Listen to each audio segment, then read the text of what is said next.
Hello everyone, welcome to Neomentor's Daily Contemporary Issues. Before we start the class, ఒక చిన్న announcement అండి. చాలామంది description సెక్షన్లో పీడిఎఫ్ రూపంలో ఇవ్వండి అని చెప్తున్నారు ఫైల్. ఈ రోజు నుంచి పీడిఎఫ్ ఫైల్ మీకు as a promised in the last session, ఈ రోజు నుంచి పీడిఎఫ్ ఫైల్ మీకు అందుబాటులో ఉంటుంది. డిస్క్రిప్షన్ సెక్షన్లో పీడిఎఫ్ ఫైల్ని మీరు డైరెక్ట్గా డౌన్లోడ్ చేసుకోవచ్చు. ఇది ఈ రోజుకి మాత్రం, అంటే ఈ 1 వీక్ ఆర్ 4-5 డేస్ ఇంగ్లీష్లో మాత్రమే ఉంటుంది. సో దీన్ని మీకు తెలుగులో కూడా ట్రాన్స్లేట్ చేసి separate PDF file for Telugu current affairs కూడా పెట్టడానికి నేను ప్రయత్నిస్తాను. So thank you. అలాగే ఫస్ట్ టాపిక్ కనుక మనం చూస్తే India top smart cities in 2024.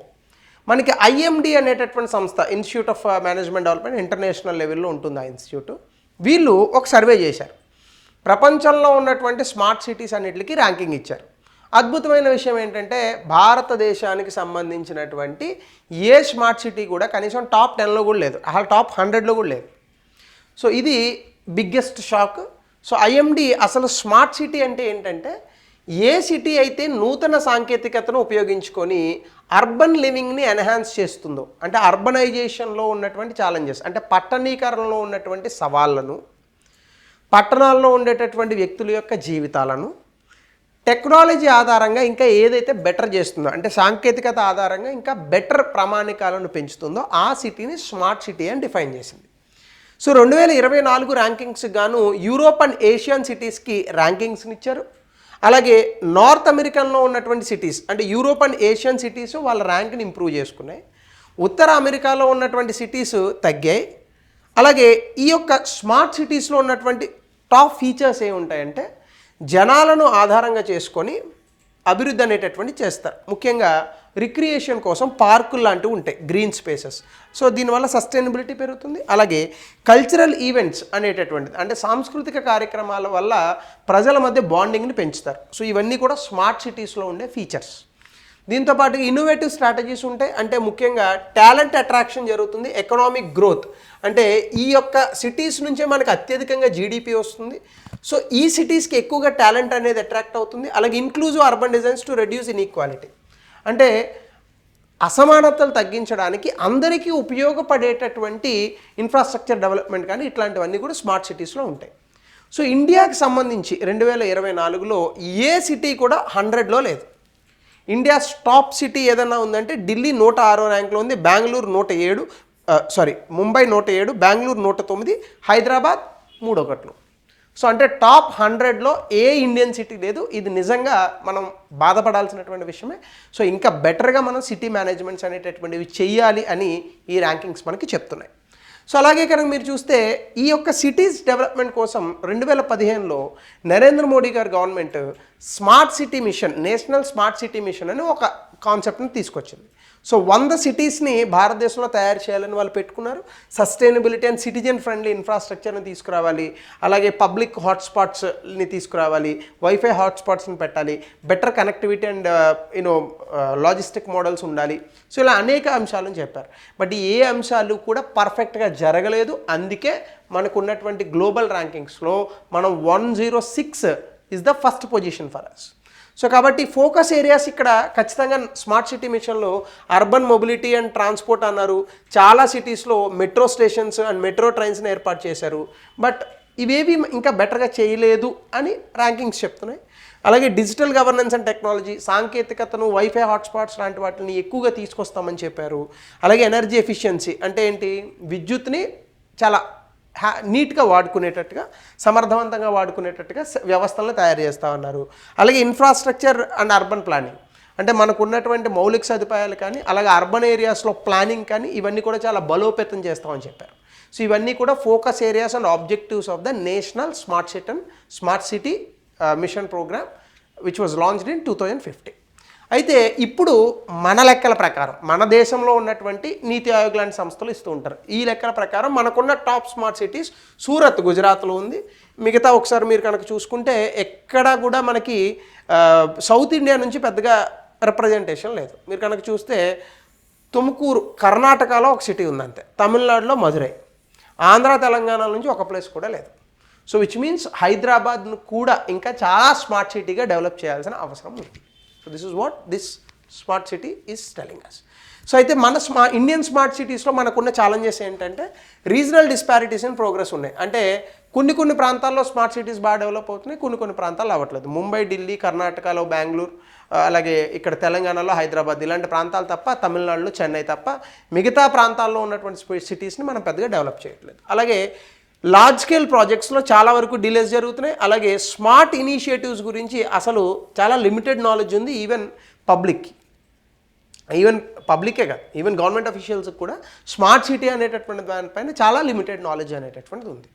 So ఇవన్నీ కూడా మనకి స్మార్ట్ సిటీస్ ఇంకా బెటర్గా చేయకపోవడానికి అడ్డుగా ఉంటున్నటువంటి సవాళ్ళు. సో ఇది మనం గమనించవచ్చు. ఇక ఈరోజు రెండో టాపిక్ వచ్చేసి కగ్యాట్ డాన్స్ ఫెస్టివల్ అనేది సిక్కిం స్టేట్లో చేస్తూ ఉంటారు. కోర్స్ అక్కడ వాళ్ళం కాదు కాబట్టి దీని ప్రొనౌన్సియేషన్ కొంచెం అటు ఇటుగా ఉండొచ్చు. ఈ కగ్యాట్ డ్యాన్స్ అనేటటువంటిది టిబెటన్ కల్చర్ నుంచి సిక్కింకి వచ్చినటువంటి ఒక పండుగ. ఈ పండుగలో బేసికల్గా ఏం చేస్తారంటే అక్కడ ఉన్నటువంటి వ్యక్తులు ఒక రకమైనటువంటి చాలా స్ట్రేంజ్ ఫేస్ మాస్క్లు వేసుకొని ఇలా ఉంటాయి, అక్కడ ఒక డ్యాన్స్ అనేటటువంటి చేస్తూ ఉంటారు.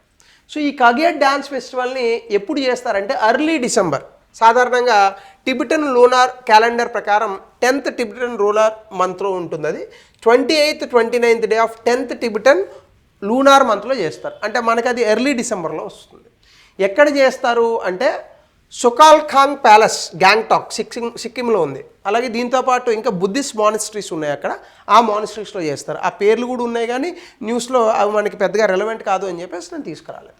పర్పస్ ఏంటంటే బేసికల్గా ఈవిల్ని అంతం చేయడం. అంటే ఏంటి, దెయ్యాన్ని చంపడం అనమాట. అలా ఉంటాయి కదా ఈవిల్ ఫోర్సెస్ మనకి. సో ఇప్పుడు మనం కూడా దీవాళీ పండగ చూడండి, రావణాసురుడు పెట్టి బాణం వేసి కాల్చేస్తూ ఉంటాం. అట్లా డిస్ట్రక్షన్ ఆఫ్ ఈవిల్, అలా వెల్కమింగ్ పీస్ అండ్ ప్రాస్పరిటీ, సంపద, శాంతి, వీటిని ఆహ్వానిస్తూ ఈవిల్ని కంప్లీట్గా డెస్ట్రాయ్ చేసేదానికి ఈ పండుగ యొక్క పర్పస్ని చూసుకుంటారు. అంటే ఒక రకంగా చెప్పాలంటే it is a new year celebration for them. So ప్రపంచంలో చాలా చోట్ల ఇది జరుగుతుంటుంది. January 1st రాకముందే న్యూ ఇయర్ని సెలబ్రేట్ చేసుకునేటటువంటి కల్చరల్ ఫెస్టివల్స్ ఉన్నాయి. అందులో కగ్యాట్ ఫెస్టివల్ అనేటటువంటి very prominent in Sikkim. So దీనికి హైలైట్స్ కనుక చూస్తే ఇందులో చామ్ డ్యాన్సెస్ అనేవి ఉంటాయి. చాలామంది మాంగ్స్, అంటే అక్కడ ఎవరైతే సన్యాసులు ఉంటారో వాళ్ళు మాస్కులు ధరించి రకరకాల కొత్త కాస్ట్యూమ్స్తో ఈ డ్యాన్సెస్ అనేటటువంటి చేస్తారు. స్పిరిచువల్ సింబాలిజం ఏముంటుందంటే మంచి చెడు మీద గెలిచేటటువంటి గెలుపుని ఆధారంగా చేసుకొని ఈ యొక్క ఫెస్టివల్ అనేది జరుపుకుంటారు. సో కాబట్టి ఎప్పుడు కూడా మంచి చెడు మీద గెలుస్తుంది. ఇదే కదా మన పురాణాలు కానీ, మనకున్నటువంటి వేదాలు కానీ, లేదా మనకున్న ఇతర గ్రంథాలు కానీ చెప్పేటటువంటిది. మంచి ఎప్పుడు చెడు మీద గెలుస్తూ ఉంటుంది. సో దీన్ని సింబాలిక్గా చెప్పడానికి ఈ డ్యాన్స్ని పర్ఫామ్ చేస్తారు. అలాగే ఎఫీజీ బర్నింగ్, అంటే దాని అర్థం ఏంటంటే దిష్టి బొమ్మలను తగలబెడతారు. ఆ దిష్టి బొమ్మ ఏంటంటే it is a symbol of evil అనమాట. అంటే చెడుకి అది సింబల్గా ఉంటుంది. ఈ ఎఫీజీస్ని వాళ్ళు కాలుస్తారు. దానివల్ల ఏమవుతుంది, అగ్నిలో అది ప్యూరిఫై అయ్యింది అని వాళ్ళు నమ్ముతారు. సో ఈ రకంగా కొత్త ప్రారంభానికి పునాది పలుకుతూ ఉంటారు ఈ పర్టికులర్ కగ్యాట్ అనేటటువంటి ఫెస్టివల్లో. సో ఇది మనకి ఎగ్జామినేషన్లో అడిగే అవకాశం ఉంది. ఇందులో టిబెటన్ బుద్ధిస్ట్ రూట్స్ ఉన్నాయి. ఎందుకంటే గురు పద్మ సంభవ అనేటటువంటి ఒక గురువు గారు ఉన్నారు. ఈయన బుద్ధిజంని మొట్టమొదటిసారి సిక్కింలో ఇంట్రడ్యూస్ చేశారు. అంటే టిబెట్ నుంచి ప్రయాణించి సిక్కింకి వచ్చి మొట్టమొదటిసారి ఈ యొక్క బుద్ధిజంని ఇంట్రడ్యూస్ చేసినటువంటి వ్యక్తి ఈయన. సో ఇందులో చాలా మైథలాజికల్ టీమ్స్ ఉంటాయండి. ఏంటంటే చాలామంది దేవుళ్ళకి తాలూకా స్టోరీస్ నరేట్ చేస్తూ ఉంటారు డ్యాన్సెస్తో. ఈవెన్ అందులో దేవుళ్ళు, దెయ్యాలు, ఇంకా స్పిరిచువల్ బ్యాటిల్స్, అంటే బుద్ధిస్ట్ ట్రెడిషన్లో ఏ రకంగా బుద్ధుడు ఈవిల్స్తో ఫైట్ చేశాడు స్పిరిచువల్గా అనేటటువంటి ఆస్పెక్ట్స్ మీద డ్యాన్సెస్ అవి చేస్తూ ఉంటారు. సో రిచువల్స్ అండ్ పర్ఫార్మెన్సెస్ ఏమిటంటే ఇందా చెప్పాను కదా, మాస్క్ డ్యాన్సెస్ ఉంటాయి, ఎఫీజీ బర్నింగ్ ఉంటుంది, అలాగే కలర్ఫుల్ కాస్ట్యూమ్స్, రకరకాల రంగులతో ఉన్నటువంటి బట్టలను వేసుకుంటూ ఉంటారు. అది చాలా ఇంట్రికేట్ అవుట్ఫిట్స్ ఉంటాయి. ఇక్కడ బుద్ధిస్ట్ డీటీస్ అండ్ యానిమల్స్, అంటే బుద్ధిజంలో ఉన్నటువంటి దేవుళ్ళు కానీ లేదా బుద్ధిజంలో ఉన్నటువంటి యానిమల్స్ని కానీ ఇవి రిప్రజెంట్ చేస్తూ ఉంటాయి. సో సాధారణంగా ఇండియన్ కల్చర్ అండ్ హిస్టరీ లాంటి ఆస్పెక్ట్స్లో మనకి ఇలాంటి ప్రశ్నలు వచ్చేదానికి అవకాశం ఉంది. సో ఇది సెకండ్ టాపిక్. ఇంకా థర్డ్ టాపిక్ వచ్చేసి సూర్యకిరణ్. ఇది నేపాల్, ఇండియా మధ్య జరిగినటువంటి ఒక military exercise. Nepal and India మధ్య జరిగేటటువంటి ఒక మిలిటరీ ఎక్సర్సైజ్ అనమాట ఇది. సో జనరల్గా చాలాసార్లు ఎగ్జామ్లో ఈ క్వశ్చన్స్ అడిగాడు. ఈ ఈవెంట్ ఇప్పుడు 18th battalion level joint military exercise Surya Kiran ఇప్పుడు జరుగుతుంది. లొకేషన్ ఎక్కడ ఉందంటే నేపాల్లో జరుగుతుంది. డిసెంబర్ 31, 2024 నుంచి జనవరి 13, 2025 వరకు జరుగుతాయి. అయితే ఈ సూర్యకిరణ్ అనేటటువంటి మిలిటరీ ఎక్సర్సైజెస్ యాన్యువల్లీ అంటే ప్రతి సంవత్సరం కూడా ఇండియాకి నేపాల్కి మధ్య జరుగుతూ ఉంటుంది. ఒకసారి నేపాల్లో జరిగితే నెక్స్ట్ ఇయర్ ఇండియాలో, ఇప్పుడు ఇండియాలో జరిగితే మళ్ళీ నెక్స్ట్ ఇయర్ నేపాల్లో. సో లాస్ట్ ఇయర్ ఇండియాలో జరిగింది కాబట్టి ఇప్పుడు నేపాల్లో జరుగుతుంది. దీనికి లీడర్షిప్ ఏంటి అంటే ఎవరు వస్తారు అంటే Indian contingent 334 Indian army members వస్తారు, ఒక బెటాలియన్తో ఉంటుంది. అలాగే Gorkha rifles 11th Gorkha rifles నుంచి ఉంటారు. నేపాల్ నుంచి కూడా శ్రీజంగ్ బెటాలియన్ అని ఒకటి వస్తుంది. పర్పస్ ఏంటంటే మిలిటరీ పార్ట్నర్షిప్, అంటే ఇండియా నేపాల్ మిలిటరీగా ఒక రకమైనటువంటి సంబంధం కలిగి ఉన్నాయి, ఒక రకమైన భాగస్వామ్యాన్ని కలిగి ఉన్నాయి, చాలా మంచి సత్సంబంధాలను కలిగి ఉన్నాయి అని చెప్పడం కోసం ఇలాంటి మిలిటరీ ఎక్సర్సైజెస్ చేస్తూ ఉంటారు. సో అలాగే ఫోకస్ ఏరియాస్ ఏంటంటే జనరల్గా మనకి నేపాల్ చాలా అడవులు ఇవన్నీ కూడా ఉంటాయి. సో కాబట్టి జంగిల్ వార్ఫేర్, ఇక్కడ ఎలా మనం జంగిల్ వార్ఫేర్ ఒకవేళ టెర్రరిజం కానీ లేదా నక్సలిజం కానీ ఇట్లాంటివి వస్తే ఆ అడవుల్లో ఎట్లా పోరాడాలి, అలాగే టెర్రరిజం వచ్చినప్పుడు కౌంటర్ టెర్రర్ ఆపరేషన్స్ ఎట్లా చేయాలి, ఎస్పెషల్లీ మౌంటైనస్ ఏరియాస్లో, మౌంటైనస్ టెరైన్స్లో. ఎందుకంటే సాధారణంగా ఏరియాస్లో మనము ఫైట్ చేయడం వేరు, మౌంటైనస్ ఏరియాస్లో ఫైట్ చేయడం వేరు. సో ఈ రకమైన ఎక్సర్సైజెస్ చేస్తూ ఉంటారు. దీంతో పాటుగా నేపాల్ ఎప్పుడూ కూడా రకరకాల ఏమంటారు నేచర్ వీటికి గురవుతూ ఉంటుంది, అంటే విపత్తులకు గురవుతూ ఉంటుంది, న్యాచురల్ డిజాస్టర్స్కి గురవుతూ ఉంటుంది. సో అందులో డిజాస్టర్ రిలీఫ్ ట్రైనింగ్ అంటే యూఎన్ ఇచ్చినటువంటి గైడ్లైన్స్ ప్రకారం డిజాస్టర్ రిలీఫ్ ట్రైనింగ్ కూడా ఇక్కడ చూపిస్తుంటారు. అలాగే ఎమర్జెన్సీ సిచ్యువేషన్స్లో మెడికల్ ట్రైనింగ్ కానీ ఎమర్జెన్సీ రెస్పాన్స్ కానీ, సో ఇవన్నీ కూడా చేసి ఒకవేళ అలాంటి పరిస్థితులు వచ్చినప్పుడు ఎలా ఆపరేట్ చేయాలి, అలాగే రియల్ వరల్డ్ ఛాలెంజెస్ నిజమైనటువంటి సవాళ్ళు వచ్చినప్పుడు ఎలా రెడీగా ఉండాలి అనే దానిపైన ఈ సూర్యకిరణ్ ఎక్సర్సైజెస్ జరుగుతాయి. సో ఇదేదో మిలిటరీ సరదాగా చేసేటటువంటి ఎక్సర్సైజ్ కాదు. యాక్చువల్గా ఏదైనా ఎమర్జెన్సీ సిచ్యువేషన్స్ వచ్చినప్పుడు ముఖ్యంగా నేపాల్లో భూకంపాలు, కొండచర్యలు విరిగిపడడం ఇట్లాంటివి వెరీ కామన్గా ఉంటూ ఉంటాయి. సో అందులోంచి కూడా నేపాల్ వాళ్ళకి ఒక రకమైన ట్రైనింగ్ ఇవ్వడానికి అన్నట్టుగా ఈ యొక్క ప్రోగ్రామ్స్ని డిజైన్ చేశారు. అలాగే ఇందులో ట్రైనింగ్ మాడ్యూల్స్ ఏంటంటే fight, combat and tactical trainings ఉంటాయి, ఏవియేషన్ అండ్ రెస్క్యూ స్కిల్స్ ఉంటాయి, అంటే హెలికాప్టర్స్తో విమానాలతో సేవ్ చేయడం ఎట్లా, ఎయిర్బోర్న్ స్ట్రాటజీస్, అలాగే ఎన్వైరన్మెంటల్ కన్జర్వేషన్ అంటే మనకు ఉన్నటువంటి వనరుల్ని ఎలా నిర్వహించుకోవాలి, ఎలా కాపాడుకోవాలి, అడవుల్ని ఎలా కాపాడాలి, ఇలాంటి ఆస్పెక్ట్స్ మీద కూడా అక్కడ చిన్న చిన్న ట్రైనింగ్స్ అనేటటువంటి ఈ సూర్యకిరణ్ ఎక్సర్సైజ్లో చూపిస్తారు. So this is Suryakiran exercise between India and Nepal. ఇక fourth topic, India coal production in 2023-24లో చాలా అద్భుతమైన రికార్డులను సృష్టించింది. మీ అందరికీ తెలుసు భారతదేశంలో 300 సంవత్సరాలకి సరిపోయేటటువంటి బొగ్గు ఉంది. కానీ ఈ బొగ్గు మనకి సాధారణంగా 4 రకాలుగా దొరుకుతుంది. లెస్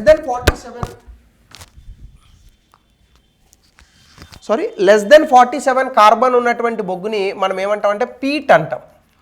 40 to 50% ఉన్నటువంటి కార్బన్ని లెగ్నైట్ అంటాం. అలాగే 60 to 80% ఉన్నటువంటి కార్బన్ ఉన్నటువంటి 60 to 80% కార్బన్ ఉన్నటువంటి బొగ్గుని మనము బితుమినస్ అంటాం. సో మొన్న కూడా చాలామంది బితుమిన్ అనే కాన్సెప్ట్ చెప్పినప్పుడు ఈ బితుమినస్తో కన్ఫ్యూజ్ అయినట్టున్నారు. బితుమెన్ వేరు, బితుమినస్ వేరు. బితుమినస్ అంటే బొగ్గు, బితుమిన్ అంటే తారు, రెండింటికి తేడా ఉంది. అలాగే 80% కన్నా ఎక్కువ కార్బన్ ఉంటే దాన్ని యాంథ్రసైట్ అని అంటాం. ఇది బెస్ట్ కోల్ అనమాట, అంటే చాలా అద్భుతంగా మండేటటువంటి బొగ్గు. విద్యుత్ ఉత్పత్తికి ఈ యాంథ్రసైట్ని వాడాలి. కానీ భారతదేశంలో ఉన్న మెజారిటీ ఆఫ్ ద కోల్ అంతా కూడా బితుమినస్ కోల్.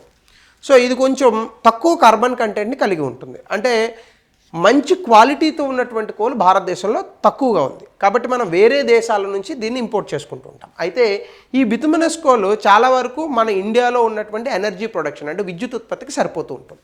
సో ఇందులో రికార్డు ప్రొడక్షన్ లెవెల్స్ చేశారు. దాదాపుగా 997 మిలియన్ టన్నులు 2023-24లో ఈ యొక్క బొగ్గును ఉత్పత్తి చేయడం అనేటటువంటి జరిగింది. సో ఇది గతంతో పోల్చుకుంటే 11.7% అధికంగా ఉంది. అలాగే మిడ్ డిసెంబర్ 2023లో ఆల్రెడీ 963 అంటే ఇందులో తీసిన దాంట్లో 963 మిలియన్ టన్నుని సప్లై కూడా చేసేశారు. అంటే కేవలం ఉత్పత్తి చేయడమే కాదు, దాన్ని సరఫరా చేయడం కూడా జరిగిపోయింది. సో ఎందుకు ఇంత అద్భుతమైన గ్రోత్ వస్తుంది అంటే మనం ఆత్మనిర్భర్ భారత్ అనే ఒక ఇనిషియేటివ్ని తీసుకున్నాం. అంటే వేరే దేశాల మీద డిపెండ్ అవ్వకుండా మనకు కావాల్సినటువంటి అంశాలన్నింటినీ, మనకు కావాల్సినటువంటి రీసోర్సెస్ని మనమే సంపాదించుకోవాలి. సో సెల్ఫ్ రిలయన్స్, స్వావలంబన సాధించాలి. ఇది కోల్ ప్రొడక్షన్లో కూడా ఆచరించాం. సో ఈ ఆత్మనిర్భర్ భారత్ని చాలా సీరియస్గా తీసుకున్నారు. అలాగే నూతన సాంకేతికత తీసుకొచ్చారు. మోడర్న్ మైనింగ్ ఇన్ఫ్రాస్ట్రక్చర్స్తో వేగంగా కోల్ని మైనింగ్ చేసేటటువంటి ప్రయోగాలు చేస్తున్నారు. అలాగే రైజింగ్ డిమాండ్, ఖచ్చితంగా బొగ్గుకి మన దేశంలో డిమాండ్ పెరుగుతుంది. ఎందుకంటే భారతదేశంలో ఇన్స్టాల్డ్ కెపాసిటీ 55% అయినప్పటికీ కోలు మొత్తం ప్రొడక్షన్లో 72% కోల్ ఆధారిత విద్యుత్ మన దేశంలో ఉత్పత్తి అవుతుంది. సో దాని కారణంగా పెరుగుతున్న కరెంట్ అవసరాల మేరకు, విద్యుత్ అవసరాల మేరకు కోల్ తాలూకా రిక్వైర్మెంట్స్ కూడా మనకి చాలా పెరుగుతున్నాయి. సో ఈ power generation and steel manufacturing ముఖ్యంగా ఎక్కువగా కోల్ వాడేది 2 ఆస్పెక్ట్స్లో. ఒకటి పవర్ జనరేషన్, విద్యుత్ ఉత్పత్తి, 2 స్టీల్ మ్యానుఫ్యాక్చరింగ్, ఐరన్ ఓర్ నుంచి స్టీల్ తయారు చేసేటటువంటి పద్ధతులు వాడుతూ ఉంటాం. సో కాబట్టి కోల్ ప్రొడక్షన్తో పాటుగా డిమాండ్ పెరగడం వల్ల ఇంత అద్భుతమైన గ్రోత్ని సంపాదించగలిగాం. అయితే కుకింగ్ కోల్ ప్రొడక్షన్ కనుక చూస్తే ఇందులో రా కుకింగ్ కోల్ 66.8 మిలియన్లు తీసుకున్నాం. ఇది బేసికల్గా స్టీల్ ప్రొడక్షన్ అండ్ ఇండస్ట్రియల్ గ్రోత్లో వాడతారు. కుకింగ్ కోల్ అనేటటువంటి దాన్ని విద్యుత్ ఉత్పత్తిలో వాడరు, ఎందుకంటే పొగ ఎక్కువ వస్తుంది, దానివల్ల విద్యుత్ ఉత్పత్తి సరిగ్గా రాదు. బట్ స్టీల్లో అది వాడచ్చు, వేడి చేసేందుకే కాబట్టి. సో ఫ్యూచర్ టార్గెట్ ఇది నెక్స్ట్ 5 ఇయర్స్లో 140 మిలియన్ టన్నులు కుకింగ్ కోల్ ప్రొడ్యూస్ చేయాలని అనుకుంటున్నారు. దీంతో పాటుగా ఫ్యూచర్ ప్రొజెక్షన్స్ అండ్ ఇనిషియేటివ్స్, అంటే భవిష్యత్తులో తీసుకోబోయేటటువంటి కార్యాచరణలు ఏంటంటే సస్టైనబుల్ మైనింగ్. ఇప్పుడు మైనింగ్ మనం విపరీతంగా తవ్వేస్తే అది పర్యావరణాన్ని చాలా ఇబ్బంది పెడుతుంది. కాబట్టి ఇక్కడ ఎన్వైరన్మెంటల్ ఫ్రెండ్లీ టెక్నాలజీ, అంటే పర్యావరణాన్ని ఇబ్బంది పెట్టనటువంటి టెక్నాలజీని మనం కనుగొనాలి.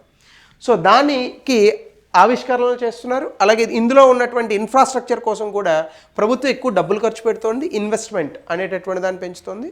అలాగే government backing through Atmanirbhar Bharat, ఖచ్చితంగా ప్రభుత్వం కూడా కోల్ ఇండియా లిమిటెడ్కి ఆత్మనిర్భర్ భారత్ పథకం ద్వారా ఎంత సపోర్ట్ ఇవ్వాలో, అది పాలసీ సపోర్ట్ కావచ్చు, ఫైనాన్షియల్ సపోర్ట్ కావచ్చు, ఈ సపోర్ట్ను కూడా ఇవ్వడం వల్లే ఇంత అధిక గ్రోత్ అనేటటువంటిది పాసిబుల్ అవుతుంది.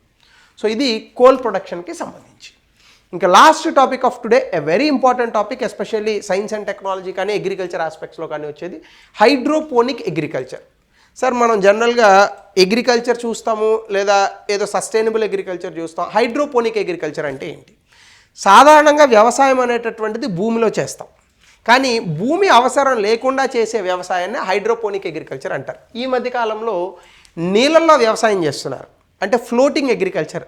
మీరు హైడ్రోపోనిక్ అగ్రికల్చర్కి చూడండి, ఇక్కడ సాయిల్ లెస్ ఫార్మింగ్ మెథడ్, అంటే భూమి అవసరం లేనటువంటి వ్యవసాయ పద్ధతులు. ఇది ఏం చేస్తుంది? న్యూట్రియంట్స్ అధికంగా ఉన్నటువంటి నీటిని తీసుకొని అందులో మొక్కలను పెంచుతారు. సో ఈ టెక్నిక్ వల్ల అధికంగా ఈల్డ్స్, అంటే అధికంగా మనకి ఈ యొక్క ధాన్యం కానీ లేదా ఇతర వస్తువులను కానీ ఇతర ఆహార ధాన్యాలను కానీ ఉత్పత్తి చేసేటటువంటి అవకాశం దొరుకుతుంది. దీనివల్ల మనకి తక్కువ స్పేసెస్, లిమిటెడ్ స్పేస్లోనే అగ్రికల్చర్ ఎఫిషియన్సీని పెంచవచ్చు. అంటే మీకు సింపుల్గా చెప్పాలంటే ఇప్పుడు న్యూట్రియంట్ రిచ్ వాటర్ ఏదో ఉందనుకోండి, ఇలాగా ఇక్కడ ఇలాంటి ఒక ప్లేట్స్ లాంటివి తయారు చేస్తారు. సో దీని మీద కొంత సాయిల్ ఉంటుంది. రూట్స్ ఎక్కడికి వెళ్తాయి? ఆ మొక్కల తాలూకా రూట్స్ నీటిలోకి వెళ్తాయి. సో నీళ్ళల్లో పెంచుతారు. నీళ్ళల్లో చేసేటటువంటి వ్యవసాయాన్ని హైడ్రోపోనిక్ అగ్రికల్చర్ అని అంటారు. ఇది ఎక్కువగా త్రిపుర రాష్ట్రంలో అగర్తలాలో చేస్తున్నారు.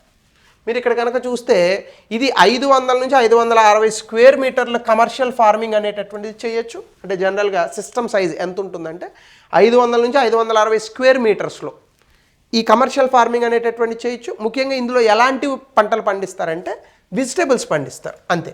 లెట్యూస్ కానీ, కొరియాండర్ తెలుసు కదా, స్ట్రాబెర్రీస్, మ్యారీగోల్డ్స్, ఇట్లాంటి వాటిని పండిస్తూ ఉంటారు. మార్కెట్ ఫోకస్ ఖచ్చితంగా ఫ్రెష్ ప్రొడక్ట్స్ అనేటటువంటిది, అంటే like leafy vegetables, green leaf vegetables ఉంటాయి కదా, ఆకుకూరలు, ఇవి చాలా ఫ్రెష్గా కోరుకుంటారు అందరూ. వాడిపోయిన తోటకూర ఎవడన్నా తింటాడా? తినడు కదా. సో కాబట్టి ఈ ఫ్రెష్ ప్రొడ్యూస్ని ఉత్పత్తి చేయడానికి ఈ హైడ్రోపోనిక్ అగ్రికల్చర్ అనేది చాలా ఉపయోగపడుతుందని చెప్తున్నారు. సో ఇందులో క్లైమేట్ రెసిలియన్స్ ఖచ్చితంగా మనకి ఇందులో చాలా ఛాలెంజెస్ కూడా ఉంటాయి. వెదర్ ఛాలెంజెస్ చూస్తే protects crop from heavy rains and floods common in Tripura. సాధారణంగా మనకి ఏంటి, ఇక్కడ జనరల్గా వర్షాలు ఎక్కువ పడినాయి అనుకోండి, పంటలు పాడవుతాయి. అదే మీరు నీళ్ళల్లోనే పంటలు పండించడం ప్రారంభించారనుకోండి, పాడే అవకాశం ఉండదు కదా. సో కాబట్టి ఇలాంటి పర్టికులర్ హైడ్రోపోనిక్ అగ్రికల్చర్ చేయడం వల్ల అధిక వర్షాలు కురిసినా కూడా ఈ పర్టికులర్ హైడ్రోపోనిక్ సిస్టంలో పంటలు పాడవు. Point number 1. Point number 2, year round cultivation. వర్షాలు రావాలి, నీళ్లు పడాలి, ఇలాంటివి ఏమి ఉండవు.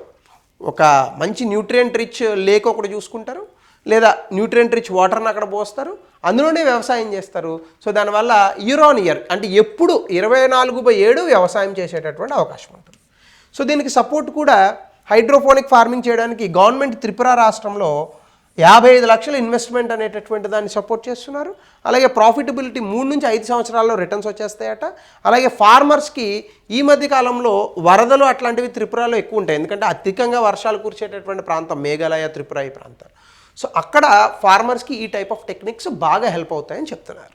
సో ఇది హైడ్రోఫోనిక్ ఫార్మింగ్ గురించి. ఖచ్చితంగా దీని మీద క్వశ్చన్ అయితే పక్కా in UPSC group 1 and group 2. So దీని కనుక మనం చూస్తే దీనివల్ల బెనిఫిట్స్ ఏంటంటే తక్కువ ల్యాండ్ని వాడుకొని మనం వ్యవసాయం చేయొచ్చు. అలాగే వర్టికల్ ఫార్మింగ్ టెక్నిక్స్ చేయొచ్చు. అంటే ఏంటి, తక్కువ ప్రాంతాల్లో మనము ఫార్మింగ్ అనేటటువంటి చేయడం వల్ల ఎక్కువగా లాభాలు వస్తాయి.